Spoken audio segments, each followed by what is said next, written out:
Over the past 2 months, my wife has resumed a close relationship with Helen, her sister. Before that, we used to see Helen and her not-so-smart husband once every 3 times a year.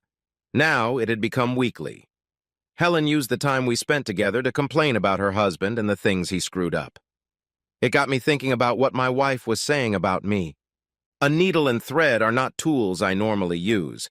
My mom used them because she sewed quilts when I was a kid and thought it was good for me to learn too, even though I was a boy.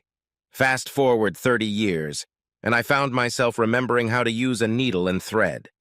From a small box, usually kept at the bottom of my toolbox, I pulled out a small device that looked like a little white button. It matched the other 6 buttons on the front of my wife's favorite silk blouse. With tiny scissors, I cut the original button off the blouse, removed all the threads from where the button had been, and sewed the device in place. I hung the blouse on a hanger and carried it into our bedroom, hanging it in its original place. I could hear the shower running in our bathroom. I quietly walked back to my home office and opened my laptop. Opening a new program and typing in a password, I displayed a picture of our bedroom. I played with the remote until I heard the sound of the shower and saw the bedroom clearly. I listened with my headphones on. I heard the shower turn off and the hairdryer turn on. A few minutes later, my naked wife walked into the bedroom and started getting dressed for dinner with her sister. I watched. She pulled on suspender stockings and a skirt. She put on low-heeled shoes. From the desk drawer, she pulled out a satin bra and started to put it on. She stopped and applied some perfume, then put the bra on. She put on a silk blouse. If she noticed the replaced button, it would only be when she touched it with her fingers. She didn't notice anything. The desire to find out what she and Helen had been talking about led me to learn more about my wife than I had realized. After buttoning her blouse, she sat down at the dressing table and busied herself with her face and hair. I watched. The camera in the button looked into the mirror and I saw everything. When she was ready, she looked at her watch, pulled a cell phone out of her purse, and dialed a speed dial number. 8 o'clock on the ocean front, outside by the front doors. She dialed a new speed dial number and said, "Remember, you don't answer the phone at home until I call your cell phone." "Thanks, sis." She tossed the phone in her purse and stood up. I pressed a few keys and iTunes, and Dave Brubeck appeared on the screen. Lisa walked into my office and kissed me on the cheek. I took off my headphones and asked, "When are you coming back?" "No later than 10:30. We all have to work tomorrow. Don't wait up for me." "Okay, say hi to Helen for me." She nodded and waved as she left the house. I turned on the monitoring program again. She turned on the car radio and sang along to a song until she was almost at the beach. She parked and pulled her cell phone out of her purse, and I watched as she turned it on vibrate and tossed it back in her purse. If I hadn't suspected her, it would have been hilarious. I wanted to turn off the computer and not know what she was doing there, but I couldn't stop watching. She got out of the car and headed toward the restaurant on the edge of the pier. We'd never been there. She didn't go inside, but stood in the shadows from where she could watch the front doors. I looked at my watch, 7:58 p.m. My gaze caught movement on the screen. A man appeared from around the corner of the restaurant. He looked around and headed straight for Lisa. When he was 10 feet away from me, I snapped a picture of him and turned on the recording. "Is there any trouble?" he asked. "No." They both looked around and, seeing that no one could see them, kissed. They walked out onto the pier. As they walked, they talked. I adjusted the volume. "Do you have a plan?" Lisa asked. "I think I do. The last time I saw Pete was a month ago. I weighed 190 pounds. Today, I'm at 180. When it's 170, I'll have lunch with him and tell him I have cancer." She turned and looked at him. "It's not dangerous?" I could hear the worry in his voice. "No. When I dial 160, he'll ask if there's anything you can do for me." Carelessly, I joked that he might let me sleep with you. If he goes for it, we're free. Once he let me have you, he gave permission, and that's the end of it. "I think he'll allow it. He's very kind." He smiled. A dying man's last wish. They stopped in an almost dark part of the pier and kissed. His hands unbuttoned his blouse and moved the camera so I could no longer see what he was doing. Lisa was kind enough to comment, "Bill, I love, but be careful. If you leave a mark, Pete will see it." I'm not wearing panties, she whispered. Oh, God, Bill, easy. Yes, right here. We'll get a room somewhere next week. Can you take the afternoon off? We could go miles away and use the bed, Bill suggested. Tuesday. I can take Tuesday afternoon off. Then we'll have a couple hours and we can make nice again. He led her over to the picnic table and she sat on the edge. They heard a noise and Bill lowered her legs and turned away from the noise. Bill looked at his watch and started buttoning his blouse. 4 more kisses, and they walked back toward the restaurant. He turned left and disappeared. She walked past the restaurant and got into her car. On the way home, she chewed and swallowed 6 mints. When she turned onto Washington Avenue, I turned off my computer and went to bed. She came in and undressed in the bathroom. I heard the water running in the sink and then the toilet flushed. She came to bed wearing my t-shirt and panties. I pretended to sleep until she got into bed. Then I woke up and asked, "How's Helen?" "She's fine. I think she's mad at Gordon, but she didn't want to talk about it." "That's unusual. Angry at Gordon is all she talks about."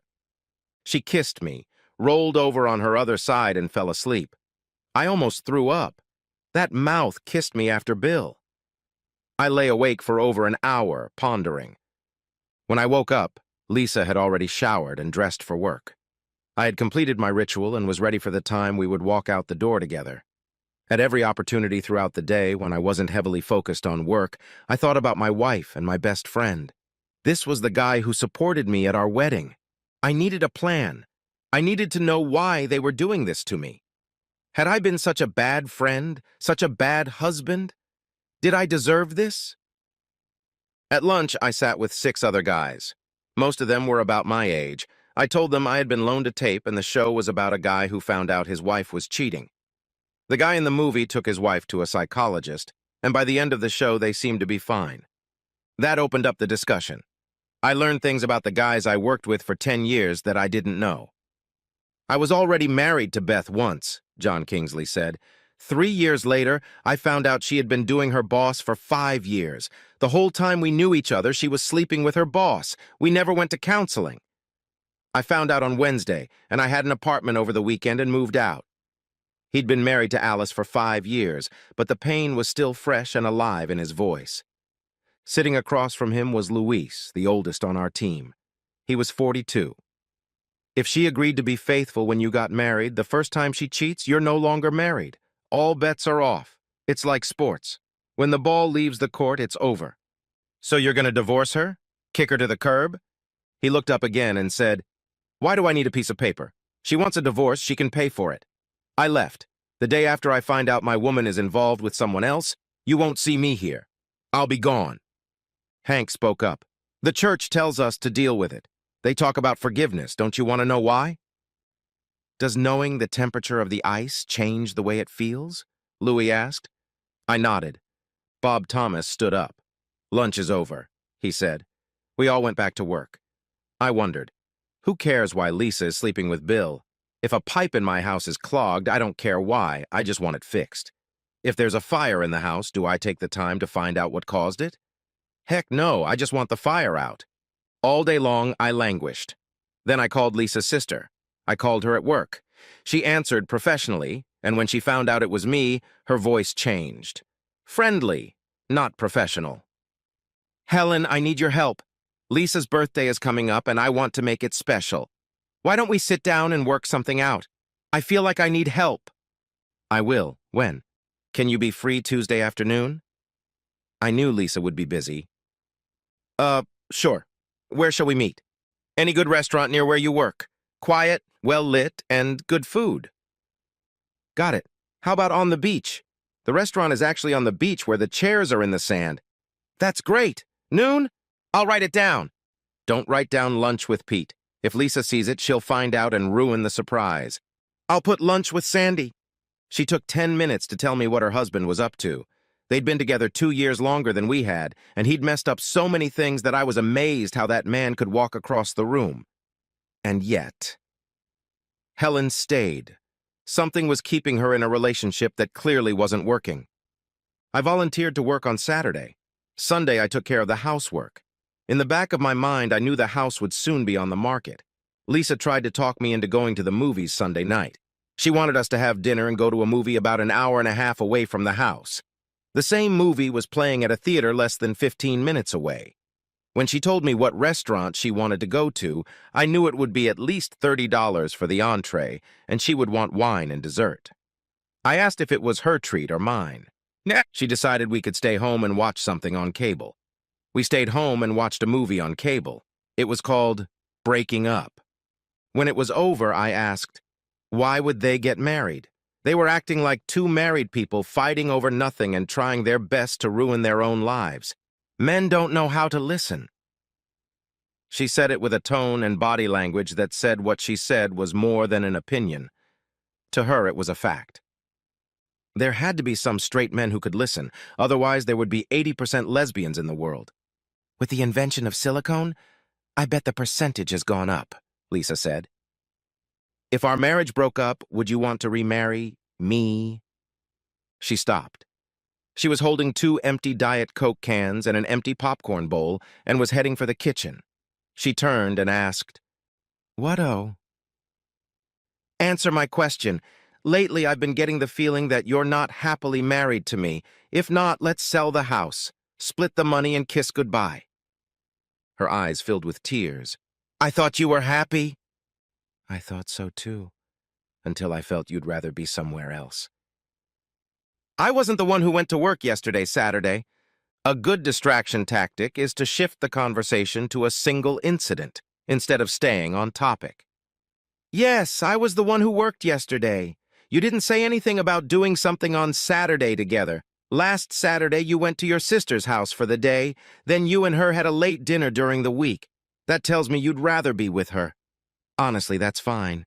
Maybe you could move in with her and Gordon. I know he'd want you around. That's disgusting. I don't like Gordon at all. Maybe you and Helen can buy imitators and batteries together and do each other without men. You don't understand. I sat down on the couch. I patted the seat next to me and said, "Sit here and explain it to me. I have a master's degree in science. Maybe I can understand if you tell me simply enough." Now you're being sarcastic. No, I want to understand. The only person I know who can help me understand is you. I can't think of anything on this planet or any other that would be as important to me as understanding it. I patted the couch again. She took a step closer to the couch and said, "You can't understand women." Lisa, I don't care about understanding women at all. I want to understand you. I don't care why Helen stays with Gordon. I don't care why movie stars stay married or not. I don't care why other women do what they do. I care about you and I care about me. We saw the movie and for some reason it upset you. I don't want to live as a lesbian with my sister. I don't want to sell the house and kiss each other goodbye. She walked into the kitchen. I could hear the popcorn going into the trash can, the cans going down the garbage chute, and the bowl going into the dishwasher. She walked through the living room and into the bedroom. 20 minutes later, she silently went to bed in my t-shirt and panties. I was already there, lying on my back. She turned off the light and turned on her side, turning away from me. I'll call the real estate agent in the morning. I rolled over onto my side and didn't say anything until morning. She didn't say anything either. When I got to work, I called a realtor I knew and pointed out our house. I had a long lunch and met her at the house. We put a good price on it. She explained to me what I had to do to raise the sale price, and we parted after shaking hands. As I backed out of the driveway heading to work, I saw a for sale sign on the front lawn. Lisa leaves work a half hour earlier than me. I turned off my cell phone when she left work. Getting out of the car, I drove home, obeying all the rules of the road. As I turned onto our street, I saw a realtor's sign covered by a green plastic trash bag. I smiled. I parked in the garage, walked back into the yard, and removed the bag from the sign. I walked in the back door. Lisa was in our bedroom, face down on the bed. I walked into the bathroom, closed the door, and took a leak. I blushed, washed my hands, and opened the door. Lisa was sitting on the edge of the bed, on my side. I kept walking. When I got to the door, she said, "I want to live with you." I don't believe you. I kept walking. In the kitchen, I got a Diet Coke and a small package of cookies. In the living room, I sat on the couch and turned on the news. I never watched the news. Lisa came in and sat on the other end of the couch. 2 minutes passed with only noise coming from the TV. "Can we talk?" she asked. "About what?" "I don't want to sell the house. I don't want to kiss you goodbye." "Who do you want to kiss?" I asked, turning to face her. I noticed her complexion change for a moment before she pulled herself together and said, "No one." "Okay, I'll leave it at that for now. Do you want to live with me?" "I'm your wife. Of course I want to live with you. You're not helping me understand you. You act like there's something wrong with me and maybe it's contagious, and then you tell me you want to stay.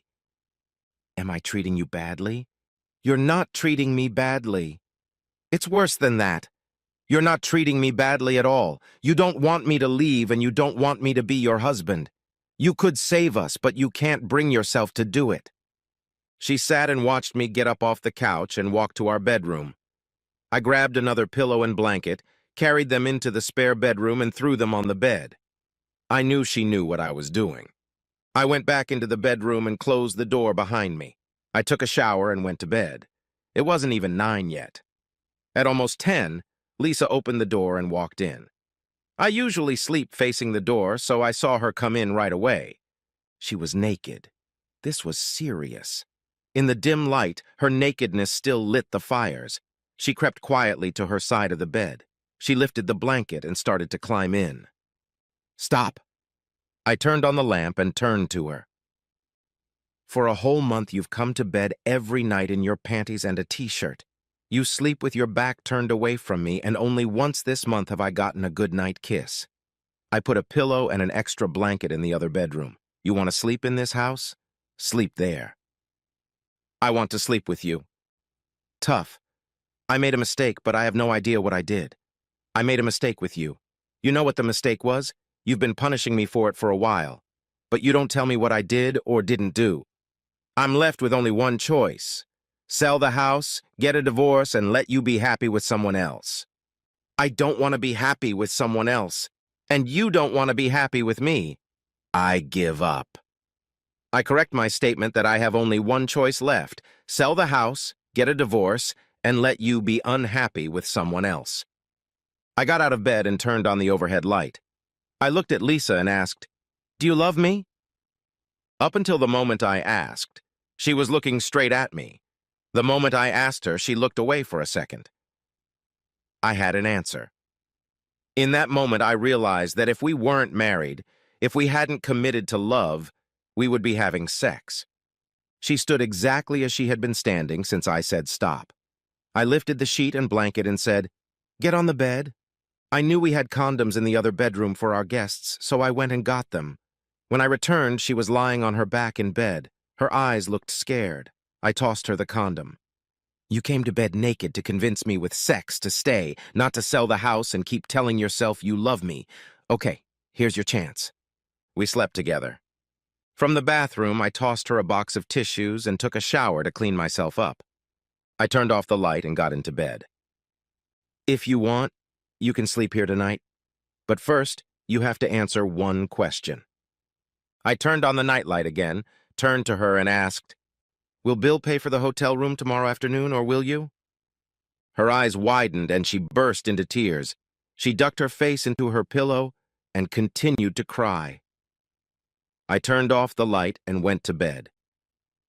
About 10 minutes after I turned off the light, Lisa got up and quietly walked out of the bedroom. She didn't come back. She remained silent. I did sleep, but it took a while to fall asleep. I met Helen for lunch. I could tell by the look on her face that Lisa hadn't spoken to her. We sat at the table farthest away from everyone. We ordered, grabbed our drinks, and knew it was still 20 minutes until lunch. "Thanks for coming. I'm not going to throw Lisa a birthday party."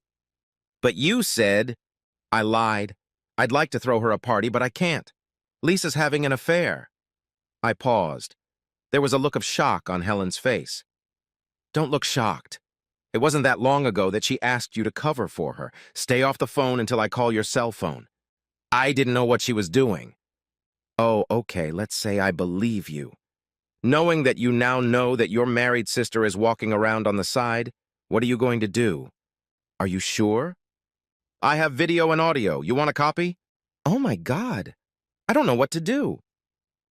She's meeting her lover at the hotel tonight. Her lover is my ex-best friend, Bill. I spent some time wondering why until I realized it doesn't matter. What matters is that she can't tell me she loves me. What matters is that damn Bill is more important than our marriage. A for sale sign hangs on the front lawn of our house. We're done. They brought us lunch, but we didn't eat a bite. I paid the bill and walked Helen to the car.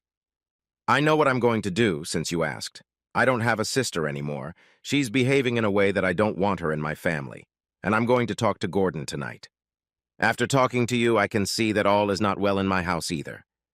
She rose on tiptoe and kissed me on the cheek. I held the door open for her as she sat down. Can we stay in touch? You have my number. I nodded. She drove away. I went home and started moving Lisa's things around. First, I moved her clothes into the other bedroom, then her dressing table.